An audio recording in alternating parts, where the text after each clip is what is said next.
Alors salut, on est sur RTQ, représentant au quartier, avec Enzo. Il va nous raconter un peu son parcours au basket, premier épisode. Alors Enzo, est-ce que tu peux nous raconter un peu ta vie, enfin ton parcours au basket, etc. Comme t'arrives tous les jours. Alors salut, moi je m'appelle Enzo Alençon, je suis un joueur de basket, je fais un 2007, je fais du basket depuis ma seconde. J'ai commencé le basket, c'est tout con, j'ai commencé à cause d'un de mes potes, il m'a conseillé une série. Kuroko Basket, je me rappelle. J'ai pris exemple sur Aomine, mon joueur favori. J'ai évolué en première année au club de Garges. C'est un club bien, mais pas trop bien aussi. Ça dépend des coachs. Mon coach, je me rappelle, il s'appelait Aziz. Gros big up à lui, il me faisait des suicides à chaque fois. Ensuite, j'ai décidé de m'orienter en deuxième année au Stade Français. Mon coach, il s'appelait Hector. Hector, c'était un sacré cas, hein, vraiment. Il m'a fait évoluer, je suis passé de pivot à Garges à meneur. Il a rendu mon jeu meilleur. Je suis devenu plus rapide, plus explosif, plus athlétique. Ok, Enzo. Mais à part le basket, tu fais quoi dans la vie de tous les jours? En dehors, je suis étudiant en terminale au lycée Romain Rolland, à Goussainville. J'habite à Garges, du coup le chemin, c'est un peu compliqué chaque matin. Le réveil, il est dur, mais c'est pas grave. Et surtout, boycotter la STI, c'est nul à chier. Vraiment. Et en dehors de ça, je vais à la salle un peu tous les jours. En ce moment, pas trop, vu que c'est le carême, c'est un peu compliqué. Ici, on est chrétien. Mais sinon, j'ai une petite question à te poser. Tu nous parles beaucoup de basket, etc. Mais est-ce que tu fais du basket? Franchement, sans mentir, en seconde, il y a 2 ans, j'aurais dit oui. Non, j'aurais dit non, je veux dire. Parce que je me voyais pas percer, parce que j'étais pas trop au niveau, parce que, comme j'ai dit auparavant, à Garges, on me faisait jouer pivot, un poste que j'aimais pas. Arrivé en première, j'ai fait des rencontres inoubliables que j'oublierai pas, même si je suis en terminale. Il y a des joueurs, comme un de mes potes qui s'appelle Chimera, excellent joueur qui a joué à Levallois. Il m'a conseillé, j'ai continué, j'ai pas lâché. Je me suis inscrit dans un club, le Stade Français du coup. Je me suis beaucoup amélioré et en dehors de ça, je fais des tournois 3-3 avec justement mes amis Chimera et Swan. Les deux, ils ont joué entre guillemets à haut niveau. Un, il a joué au Blanc-Ménil en R1, l'autre en U18 France. C'est vraiment des joueurs excellents. Je me vois vraiment pas à leur niveau, mais j'ai encore à apprendre énormément d'eux parce qu'ils ont du vécu. En dehors de ça, chaque samedi et dimanche, il y a des open gym qui s'organisent à Belleville, le gymnase de la Fontaine au Roi, il me semble. Comme la semaine dernière, il y a des joueurs de centre de formation qui sont venus. Paris Basketball, ils étaient excellents vraiment. Ils rivalisaient avec des gens qui ont joué à la BSB. David, je sais pas si vous connaissez sur TikTok. Ah, qu'est-ce qu'il leur a fait du sale lui par contre. Et c'est à peu près tout, hein. On fait des tournois, on s'améliore, on baisse pas la tête. Même s'il y a des joueurs plus forts, on apprend quoi, tout simplement. Et sinon, comment t'as réussi à allier basket et ta vie quotidienne? Alors au début, c'était pas simple. En seconde surtout, quand j'ai commencé le basket. Parce que je voyais les gens, ils avaient pris plus de niveau que moi. Bon, après, l'expérience aussi, ça compte. Du coup, je séchais beaucoup les cours. Parce que j'avais une dalle. J'étais toujours sur ce terrain en plus. Je m'entraînais à shooter. Je les mettais pas, mais j'étais motivé. Arrivé en première, c'était un peu pareil, sauf que j'ai réussi à alterner.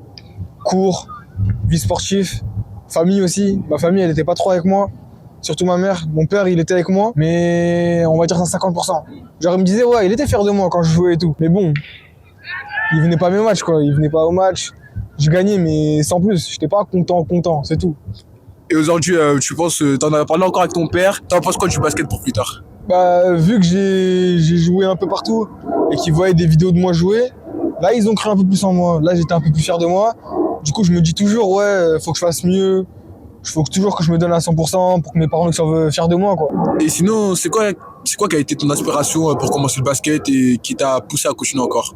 Franchement, ma première inspiration, c'était dans la série Kuroko Basket, qui s'appelait Daiki Aomine. Il m'a beaucoup inspiré, son style de jeu, sa hargne. Et surtout, une phrase mythique qui disait « la seule personne qui peut me battre, c'est moi-même ». Cette phrase, elle m'a marqué. Ensuite, j'ai su que c'est pas la vraie vie, quoi. Du coup, le joueur qui se rapproche le plus de lui, c'est Kobe Bryant. Je pense que vous connaissez tous, Mamba Mentality. Ce mec-là, c'est comme un idole parce que il est toujours au boulot, il charbonne. Il est là, il taffe, comme KD un peu. Pas de femme, pas d'enfant. Il a la grisaille, mais ball is life. Il a tu vois, ball is life, quoi. Ouais. Il a juste sa mère, il joue, il est passionné, et c'est un peu comme moi. Sauf que moi, j'ai pas la grisaille. Mais moi, je joue, j'aime bien ce que je fais, je suis motivé, je suis rigoureux et... On va pas dire que je suis ambitieux, mais j'ai le mental pour tenir. Hormis que tu tires sur KD depuis tout à l'heure, que j'apprécie pas trop. Mais sinon, est-ce que pour toi, ce serait pas plutôt un désavantage de pas avoir de femme, de pas avoir de personnes qui te poussent? Par exemple, aujourd'hui, on veut prendre le cas de LeBron James. Il y a la famille, ses enfants, sa femme, et tu vois, pourtant, il continue à performer à 40 ans. Non, franchement, c'est vrai. Mais ce que j'aime bien chez KD, c'est que justement, même s'il a pas de femme, il a pas de quoi te soutenir, il a pas de soutien moral, bah, il s'en fout. Juste, il est là, il joue, il prend du plaisir, il tabasse des gens, il fait des moves incroyables. Comparé à LeBron, c'est vrai qu'on peut pas le comparer à LeBron. Mais LeBron, peut-être il a ça.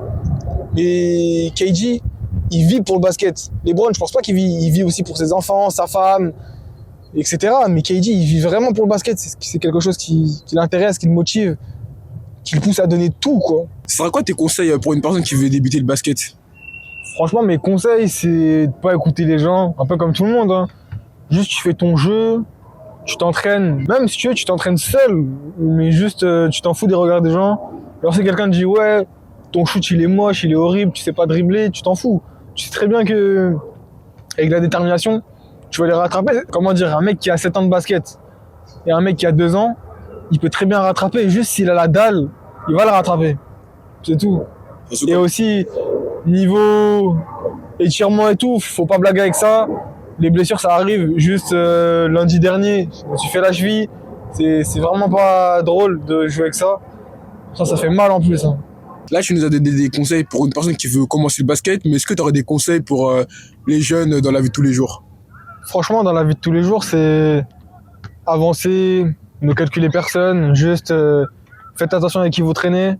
Les vicieux, ça existe, et c'est pas des personnes à fréquenter, surtout votre entourage. Essayez de le garder restreint avec des gens que vous connaissez depuis, ou même peu, mais si vous voyez que le feeling il passe pas et que vous forcez, ça sert absolument à rien.